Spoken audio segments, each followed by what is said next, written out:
जय मसीह की। आज का ये वीडियो विश्वासी और आत्मिक लोगों के लिए बनाया गया है। विश्वासी और आत्मिक लोग दो तरह के होते हैं। एक तो वो जो सही में विश्वासी और आत्मिक है, मतलब कि परमेश्वर का ज्ञान है उनके पास, और जैसा बाइबल का वचन कहता है वैसा ही विश्वास है, वैसे ही आत्मा से चलते हैं। और कई लोग विश्वासी और आत्मिक कहलाते तो है लेकिन है नहीं। विश्वासी और आत्मिक वो वचन से नहीं है, लेकिन ये बात उनको पता भी नहीं है कि सही में हम विश्वासी नहीं, सही में आत्मिक नहीं। तो इस वीडियो को बहुत ध्यान से समझना, क्योंकि इन दिनों के लिए ये वीडियो आप लोगों के लिए बहुत बहुत और बहुत ही महत्वपूर्ण है। क्योंकि आज जब प्रेयर रिक्वेस्ट मेरे पास आती है, कोई प्रेयर रिक्वेस्ट मुझे भेजता है, अभी ध्यान से समझना, मैं विश्वासी और आत्मिक लोगों की बात करता हूँ। तो कुछ लोगों की प्रेयर रिक्वेस्ट ऐसे आती है कि हमारे लिए प्रार्थना करो, हमें फाइनेंशियल प्रॉब्लम्स हो रहे, मतलब कि पैसों को लेकर समस्या है, इनकी समस्या जाती भी नहीं है। और जब ऐसे लोगों को देखो तो सोशल मीडिया पर ऑनलाइन रहते हैं, तो मुझे ये नहीं पता चलता कि जब इनको पैसों की समस्या है तो ये सोशल मीडिया पर ऑनलाइन कैसे रह सकते हैं। इसके दो कारण हैं कि इनको सही में कोई समस्या है ही नहीं, और अगर है तो ये व्यर्थ में सोशल मीडिया पर ऑनलाइन क्यों रहते। अगर कुछ काम करे तो वैसे ही इनकी तो समस्या चली जाएगी। फिर सोशल मीडिया पर ऑनलाइन रहने के लिए भी तो पैसा चाहिए, रिचार्ज के पैसे चाहिए, वो कहाँ से लाते हैं ये लोग। तो यहाँ पर कुछ गड़बड़ी मुझे नज़र आती है, और मैं खास बात जो बताना चाहता हूँ वो आज की परिस्थिति को लेकर है। और आज की परिस्थिति देखो, चारों ओर कोरोना और कोरोना की बीमारी किसी को भी हो रही है। ज़्यादातर प्रेयर रिक्वेस्ट कोरोना की आ रही है, और उसमें भी ऑक्सीजन लेवल कम हो गया, ऑक्सीजन लेवल कम हो गया। अभी देखो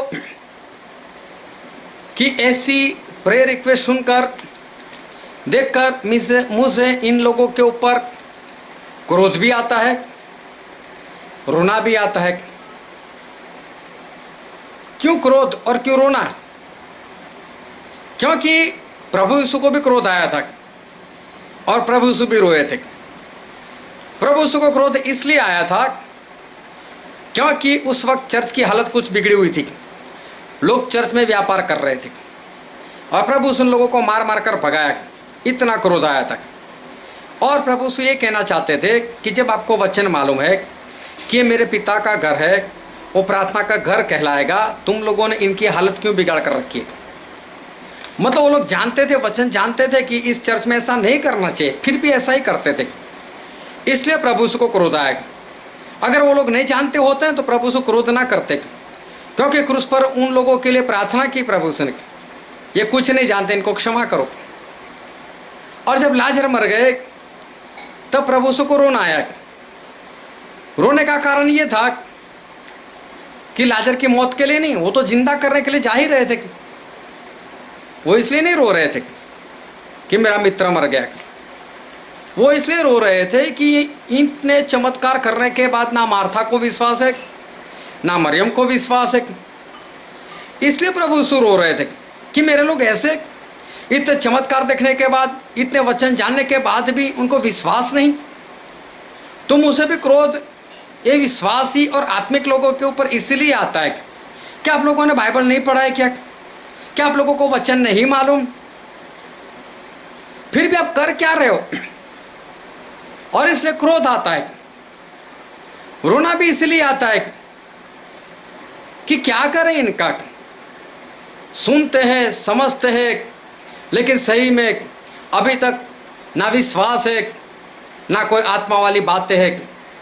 और इसलिए ऐसे लोगों को देखकर रोना भी जो है वो आ जाता है। अभी जब प्रेयर रिक्वेस्ट आती है तो प्रेयर रिक्वेस्ट में ये बताया जाता है इनको कोरोना है। अभी क्रोध इसलिए आता है, कैसे पता चला कोरोना है? इसका मतलब आप लैब में गए, वहां पर जाकर रिपोर्ट निकलवाया, रिपोर्ट निकालने के लिए आपने उनको पैसे भी दिए। तो बाइबल में तो ऐसा लिखा है, प्रभु यीशु ऐसा कहते हैं, यशाया उसका 53वां अध्याय उसका 4 और 5 वचन पढ़ो तो वहां पर ऐसा लिखा है कि मैंने तुम्हारी बीमारियां ले ली है। प्रभु यीशु के मार खाने से तुम चंगे हो गए हो। पहला पतरस 2:24 में भी पतरस यही कहते हैं कि प्रभु यीशु के कोड़े खाने से तुम चंगे हो चुके हो। इसका मतलब आप बीमार हो ही नहीं, इस वचन पर विश्वास नहीं, इस वचन को मानते नहीं, सिर्फ फेसबुक पर अपलोड करते हो, अपने आप को तसल्ली देते हो, लेकिन सही में विश्वास नाम की बात नहीं है। इसलिए तो रिपोर्ट निकालने के लिए गए और तभी पता चला ना कोरोना है। कैसे पता चला ऑक्सीजन लेवल कम है? क्योंकि आपने टेस्ट करवाया। अरे जो नाक आपका परमेश्वर ने बनाया है, जो ऑक्सीजन परमेश्वर ने बनाया है ना, उस नाक को परमेश्वर ने मना किया है कि तू ऑक्सीजन नहीं ले सकता, ना उस ऑक्सीजन को बोला है कि तू उसके नाक में मत घुसना। तो फिर आपको अविश्वास कैसे आया? क्यों ऑक्सीजन लेवल जो है उसको नापने के लिए गए? फिर क्या होता है, इंसान क्या करता है? घबरा जाता है, कोरोना, ऑक्सीजन लेवल कम, और चले गए अस्पताल। परिस्थिति ऐसी कि बेड नहीं मिल रहा है, लोगों की पहचान लगवाई, फोन किए, मिन्नतें की, विनतियाँ की, प्लीज एक बेड दे दो। बेड मिल गया, डॉक्टर को पैसे दिए एडवांस में, डॉक्टर को भी विनती करने लगे, प्लीज डॉक्टर प्लीज बचा लो बचा लो, मेरा भाई है, मेरी पत्नी है, मेरा पति है, मेरा बाप है, मेरी माँ है, मेरा बच्चा है, बचा लो। आप और भी पैसे दोगे, मैं पैसे लेकर आऊंगा, मैं पैसे लेकर आऊंगी, लेकिन बचा लो। इतना होने के बाद आप परमेश्वर के दास को बोलते प्रार्थना करो। परमेश्वर को दास को कितने दिए? परमेश्वर को कितना दिया? सब कुछ वहां देकर आए, डॉक्टर के हवाले कर आए पेशेंट को, और परमेश्वर को बोलते कि परमेश्वर अब आप करो। अब परमेश्वर क्या करे? मैंने एक वीडियो अपलोड किया था जिसका टाइटल था चंगाई के लिए प्रार्थना। उसमें मैंने बाइबल से सारी बातें बताई है कि बीमारी आती क्यों है, और आ गई तो जाएगी कैसे। तो ये सारी बातें उसमें बताई है, वीडियो सभी लोगों को भेजा भी है। अगर देखा है तो फिर ये बातें पता होनी चाहिए। एक वीडियो मैंने और अपलोड किया था जिसमें मैंने बाइबल से ये सिखाया था कि डॉक्टर और मेडिसिन के ऊपर विश्वास मत करो, ये कुछ भी नहीं है। आसा राजा ने यही गलती की थी, और उन्होंने उस जमाने के डॉक्टर के ऊपर विश्वास किया, आखिर में मर गए।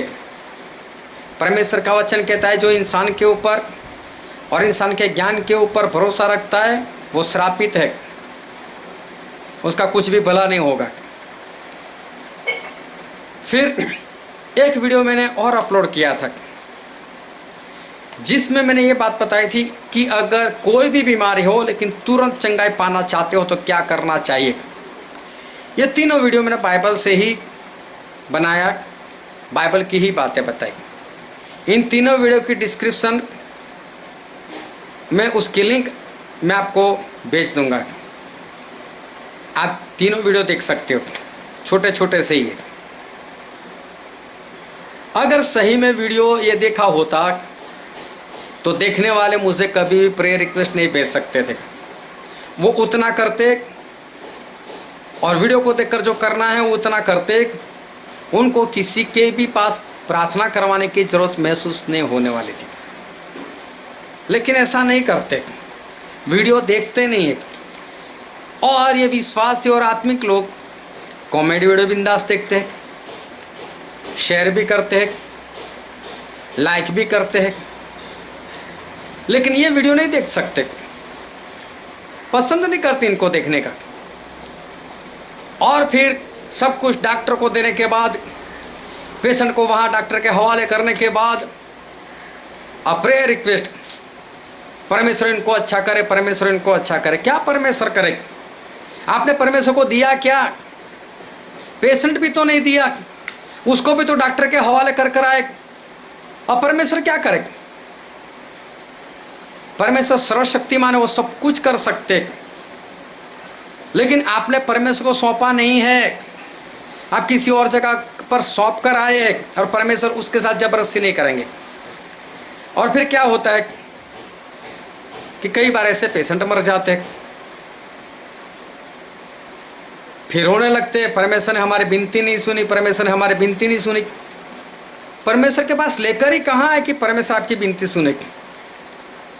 और कई लोगों के हौसले बाद में भी बुलंद होते और क्या बोलते, परमेश्वर ने उनको अपने पास बुला लिया है। मुझे ये नहीं पता चलता कि इतनी मूर्खता कैसे आ जाती है विश्वासी और आत्मिक लोगों में। अगर परमेश्वर को बुलाना था तो परमेश्वर ने एलिया को नहीं बुलाया क्या अपने पास? क्या परमेश्वर ने हनोक को नहीं बुलाया अपने पास?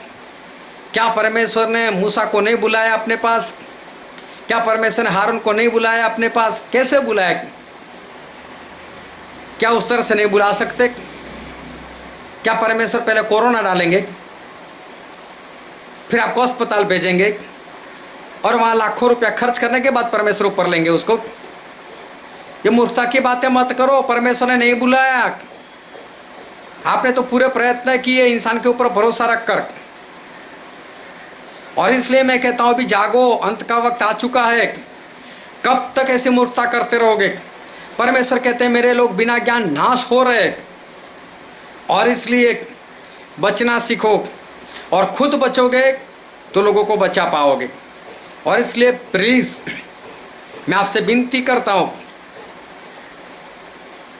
कि मैं जो वीडियो डालता हूं वैसे वैसे नहीं होंगे, उसको देखो, आपके फायदे के लिए होंगे। कड़वी बात होगी लेकिन सच्ची बात होगी, पसंद नहीं आएगी लेकिन मानोगे तो बच जाओगे।